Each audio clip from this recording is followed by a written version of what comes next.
बातमी आहे दालमिया सिमेंट कंपनीची। चंद्रपूर जिल्ह्याच्या उद्योगात स्थानिक मराठी कामगारांना मोठ्या प्रमाणात कंपनी व्यवस्थापनाकडून जाणीवपूर्वक त्रास दिला जात असून जर कोणी मराठी कामगार आपल्या हक्कासाठी लढायला पुढे आला की त्याला कुठलीही नोटीस किंवा सूचना न देता कंपनीकडून गेटच्या आत येण्यास मनाई केली जाते। असाच प्रकार दालमिया कंपनीत घडला आणि सुरुवातीला 3 कामगारांना कामावरून कमी करण्यात आलं। मात्र त्या 3 कामगारांना यासाठी कामावरून कमी केलं की ते महाराष्ट्र नवनिर्माण कामगार सेनेचे जिल्हाध्यक्ष अमन अंधेवार यांच्या नेतृत्वात मनसेच्या युनियनमध्ये दाखल झाले होते। या दरम्यान तब्बल 30 कामगारांना कामावरून कमी केल्याने कामगार सेनेचे जिल्हाध्यक्ष अमन अंधेवार यांनी केंद्रीय जिल्हा सहाय्यक कामगार आयुक्त यांच्याकडे तक्रार केली। मात्र कंपनी व्यवस्थापन मानायला तयार नव्हते। शेवटी दिनांक 7 जुलैला कंपनीचे अधिकारी आणि मनसे पदाधिकारी यांची कामगारांसह आयुक्तांकडे बैठक झाल्यानंतर कंपनीमधून काढून टाकलेले 30 कामगार कामावर घेण्याचा निर्णय झाल्याने कामगारांनी आनंद व्यक्त केला आहे। हे प्रकरण न्यायालयात गेल्यानंतर मनसे कामगार सेनेकडून ॲडव्होकेट कल्याण कुमार यांनी बाजू मांडली, तर त्यांच्यासोबत मनसे विधी विभाग जिल्हाध्यक्ष ॲडव्होकेट अजित पांडे यांनी कामगारांच्या मूळ मागण्यासंदर्भात पक्षाची भूमिका मांडली।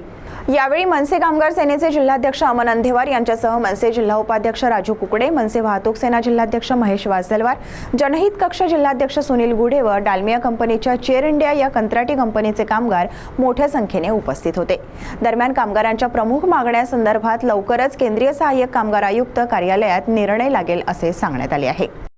दालमिया कंपनीच्या कंट्रक्टरशिपमध्ये जे चेअर इंडिया कंपनी आहे त्यांनी जवळपास आमच्या स्थानिक मराठी भूमिपुत्रांना जे आहे जे कामगार आहे त्यांना 30 कामगारांना कामावरून बेकायदेशीरपणे काढलेलं होतं। कुठलाही नोटीस दिलेला नव्हता आणि कुठल्याही प्रकारची सूचना न देता केवळ महाराष्ट्र नवनिर्माण कामगार सेनेची तिथे युनियन होत आहे आणि ती युनियन होऊ नये म्हणून जे कामगार जे आहे तिथे समोर आलेले होते त्या कामगारांना कामावरून काढलेलं होतं आणि त्याच्यामुळं महाराष्ट्र नवनिर्माण कामगार सेनेच्या माध्यमातून आम्ही लढाई सुरू केली आणि आज जे आहे 7 तारखेला सन्माननीय कामगार आयुक्त यांच्या उपस्थितीमध्ये दालमियाचे कंट्रॅक्टर आणि आमचे प्रतिनिधी या सर्वांची एक बैठक झाली। त्या बैठकीमध्ये 30ही कामगारांना कामावरून काढलेलं होतं। त्या 30ही कामगारांना ज्या कामावर घेण्याचं ठरवलेलं आहे तसा आदेश काढण्यात आलेला आहे।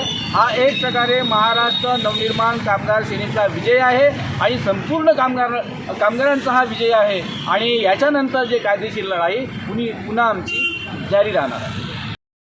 आज दालमिया कंपनीचं जे 30 लोकांना कामावरून काढण्यात आला होता पुढच्या महिन्यात, तर आज लेबर कमिशनर ऑफिसमध्ये आमची बैठक झाली। बैठकीत ते पूर्ण 30 लोकांना उद्यापासून 8/7/2025 तारखेपासून ते पूर्ण 30 लोकांना कामावरून घेणार आहे अशी आमचे कामगार आयुक्त साहेबांसोबत बोलणं झालेलं आहे। आजची बैठक आमची दालमिया कंपनीच्या जे विषयामध्ये सक्सेस झालेली आहे। 26 तारखेला आम्ही अमनदादा अंधेवार यांच्या युनियनसाठी पत्र देण्यासाठी कंपनीत गेलो होतो। त्यानंतर आम्हाला 27 तारखेला कंपनीत काढलं होतं।